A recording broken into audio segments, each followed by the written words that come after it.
Hello student, स्वागत है आप सभी का एक बार फिर से हमारे इस ऑफिशियल यूट्यूब चैनल में जिसका नाम है एस सोल सॉल्यूशन। मैं चंदन कुमार हाजिर हूँ आप सभी के सामने अपनी एक और नई वीडियो के साथ। सो गाइस, आज की इस नई वीडियो में हम बात करेंगे उन सभी स्टूडेंट्स के लिए जो school of open learning, NC web या फिर दिल्ली यूनिवर्सिटी में किसी भी रेगुलर कॉलेज के स्टूडेंट्स हैं और उन सभी के पास में सेकेंड सेमेस्टर में हिंदी का सब्जेक्ट है।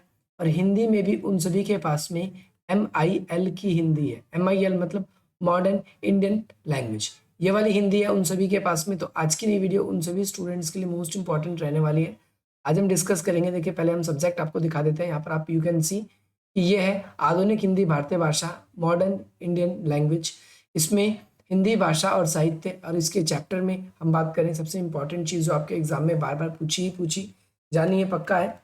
यहाँ पर आप सबसे पहले देखिए, यहाँ पर हम डिस्कस करेंगे आप सभी के सामने नागार्जुन का जो जीवन परिचय इसके बारे में, क्योंकि एक तो पक्का है, एक जीवन परिचय यहाँ से आप सभी के लिए आना निश्चिंत है, जिसमें हम नागार्जुन आज डिस्कस कर रहे हैं। ये एक इंपॉर्टेंट है। इससे पहले हम कबीर को डिस्कस कर चुके हैं, ये भी आपके एग्जाम में पूछा जाएगा।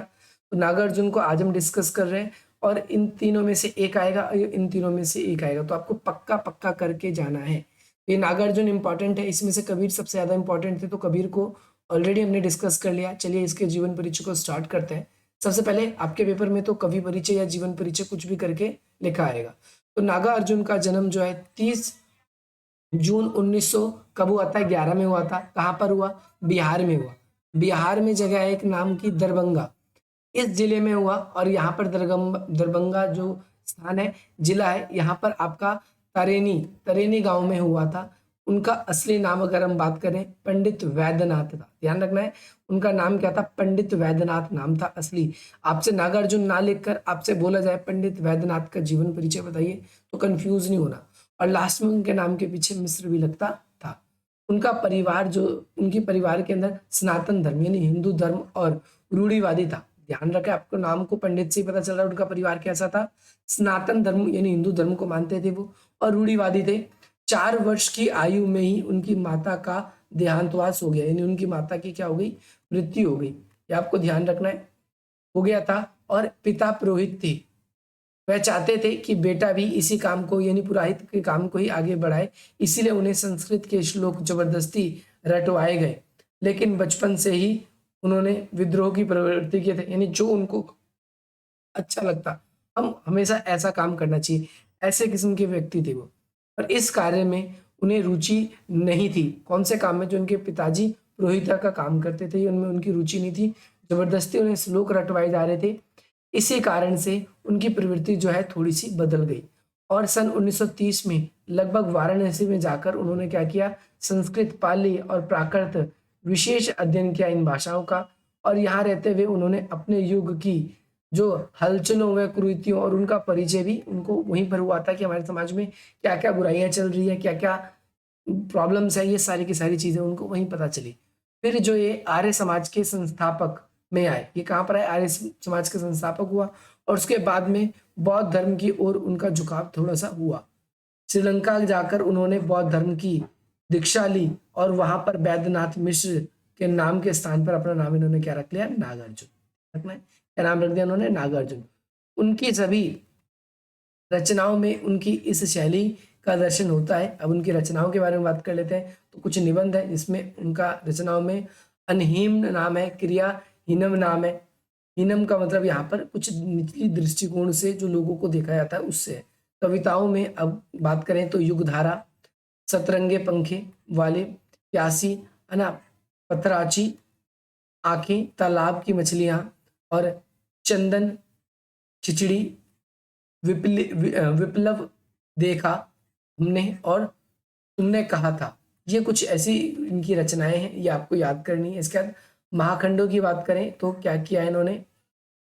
भस्माकुर, ये आपको याद रखना है। ये इन्होंने भस्माकुर ये लिखा है। मैथिली, आपको पता है बिहार से थे तो मैथिली भाषाओं में इनका संग्रह मिलता है, जैसे चित्रा, पत्रहीन, नग्न और गाछ। ये कुछ ऐसे इनके संग्रह हैं, कविता के संग्रह मैथिली भाषा के। कहानी के संग्रह यानी आसमान में चंदा तारे, यह है। उपन्यास की बात करें तो रविनाथ की चाची, बाबा के बेटे, सारनाथ और दुख दुख दुख मोचन, वलयनामा, वरुण के बेटे, और इसके बाद में नई पौधे, कुंभ, ये ऐसे कुछ कई सारी हैं, तो आपको ये याद करना है। इसके बाद साहित्य की विशेषता की बात करते हैं। देखो कुछ चीज़ें नाम वगैरह तो आपको याद करनी पड़ेगी, उसमें कोई कॉम्प्रोमाइज़ नहीं। नागार्जुन की कविताओं का फलक साम्राज्यवादी विरोधी है, यानी हमने स्टार्टिंग में पढ़ा हो बचपन से ही विद्रोह प्रवृत्ति के थे, और ऐसी चीज़ें जो उन पे ज़बरदस्ती थोपी जाए वो तो खास तौर पे स्वतंत्रता संग्राम से लेकर भारत की आज़ादी के बाद भी उन्होंने क्या किया, कई ऐसे लेख लिखे जिससे समाज की समस्याओं को उन्होंने सामने रखा। इसके अलावा भारत की मुक्ति का कमान के स्वर में भी उन्होंने अपने कई लेखों को लिखा। इसी और द्वितीय विश्व युद्ध में जनता को उन्होंने जागरूक करने की कोशिश करी। साथ ही साथ अपनी कविताओं में उन्होंने साम्राज्य और हिंसा के चेहरे को क्या है, बहुत ही ज़्यादा गलत रूप से चित्रित किया है कि ये बिल्कुल समाज के लिए गलत होता है, इसीलिए हमें ना तो हमें इसको सपोर्ट करना चाहिए और ना ही इसको मानना चाहिए। ये ध्यान रखना है। साम्राज्यवाद के सपने को जीत दिखाते हुए इन्होंने बताया कि भाई समाजवाद जो है वो समाज में होनी चाहिए। समाजवाद क्यों होनी चाहिए? क्योंकि समाज में इससे समानता आती है। ना कोई अमीर, ना कोई गरीब, ना कोई जाति बड़ी जाति का, ना कोई छोटी जाति का। कहने का तात्पर्य ये है कि नागार्जुन के समाज में जो है वैधानिक पूर्ण जीवन जीना पड़ता था। प्रकृति के सौंदर्य के रूप से प्राकृतिक कुछ नियम थे, उसका पालन करना पड़ता था, और समाज के बदलाव के स्वरूप की बहुत आवश्यकता थी। इसीलिए इन्होंने कई सारे ऐसे लेख लिखे थे। सांप्रदायिक सद्भावना और राष्ट्र की एकता को इन्होंने सुरक्षित करने के लिए अपने कदम उठाए। इसके बाद में मानव अधिकारों की रक्षा की बात करें, है ना, या विकास के सामने क्या क्या चुनौती है, ईमानदारी के सामने क्या क्या चुनौती है, या एक ईमानदार व्यक्ति को क्या क्या होना चाहिए, ऐसी चीज़ों को इन्होंने चित्रण किया है। इसके बाद में नागार्जुन की जो कविताएं हैं उसमें बुनियादी चिंताओं का जनतंत्र यानी समाज की जो प्रॉब्लम्स हैं उन सभी को ही उन्होंने उजागर किया है। बाद में शासक वर्ग द्वारा किस तरह की जन विरोधी नीतियों का अनुसरण किया गया है, यानी जनता को किस प्रकार से सरकारों के द्वारा दबाया जाता है, इनके बारे में भी इन्होंने अपने लेखों के अंदर वर्णन किया है।